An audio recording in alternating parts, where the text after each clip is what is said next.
Инстаграмда блог жүргізгім келеді, бірақ уақытым жоқ дейтін адамдар бар ма араларыңызда?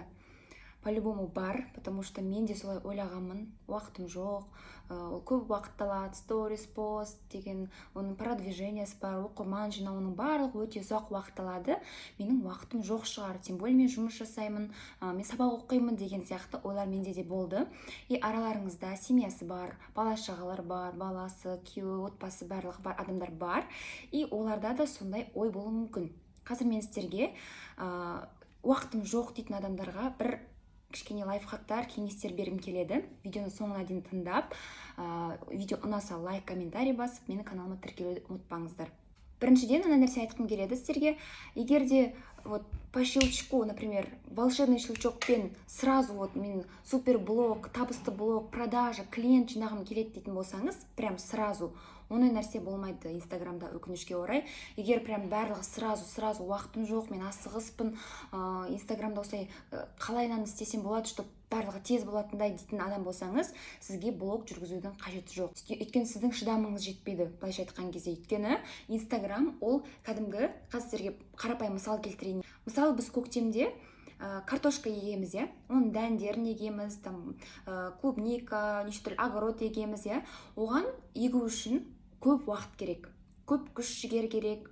Кәдімгідей біз ең алдымен жерді жыртамыз, сосын дән сатып аламыз, ол дәнді егеміз, үстіне су құямыз, күнделікті оған күтім жасаймыз.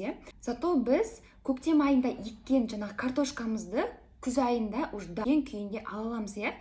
Дәл сол сияқты, сіз егер қазірден бастап күніне 2-3 сағат уақытыңызды Инстаграм блогыңызды дамытуға арнасаңыз, примерно жарты жылдан кейін сізде уже дайын пісіп тұрған, табысты, продажасы көп блог уже болады. Оның барлығын мен өзімнің тәжірибемнен білемін, себебі мен 1 жыл сторис түсіремін, 1 жыл блог жүргіземін.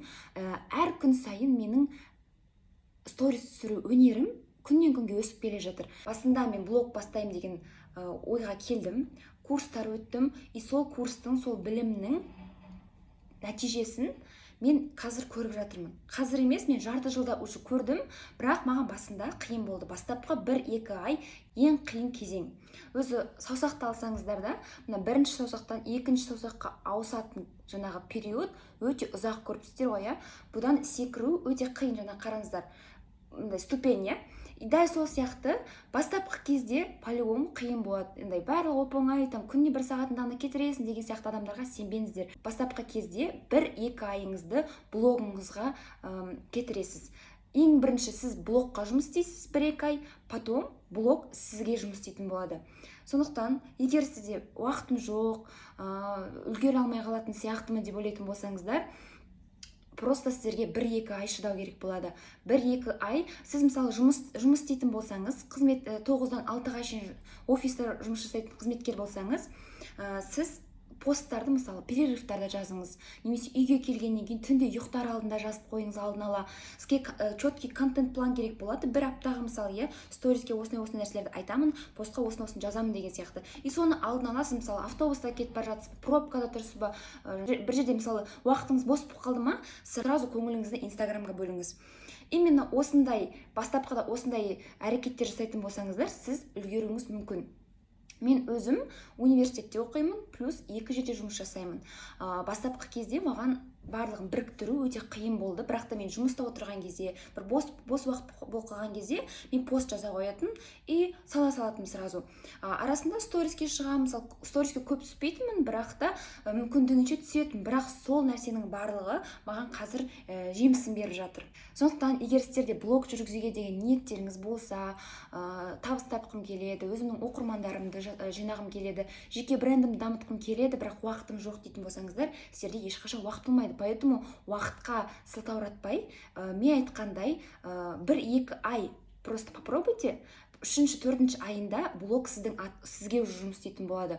Бұл нәрсе, мысалы менің 1 жыл бұрынғы салған посттарым маған әлі күнге шейін пайдалы келіп жатыр. Маған жаңадан келіп жатқан жаңадан қосылып жатқан оқырмандарым сол посттарды әлі күнге шейін оқып, маған әлі күнге шейін рахметтерін айтады.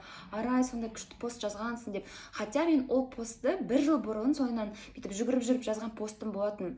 Дәл сол сияқты қазір сіздің сториске салатын нәрсеңіз, қазір сіздің постқа салатын нәрсеңіздің барлығы кейін сізге өзінің жемісін әкелетін болады. Кейін ол сіздің базаңыз болып жинала беретін болады.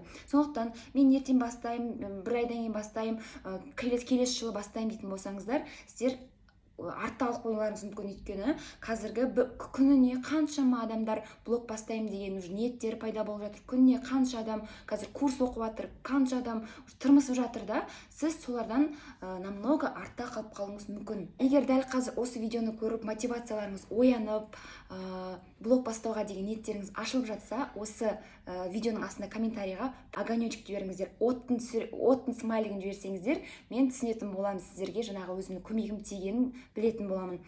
Мына видеоны тағы бірнеше рет қарап, уақытым жоқ деген сылтауға просто отказ беріп, блогтарыңызды бастауға сәттілік тілеймін.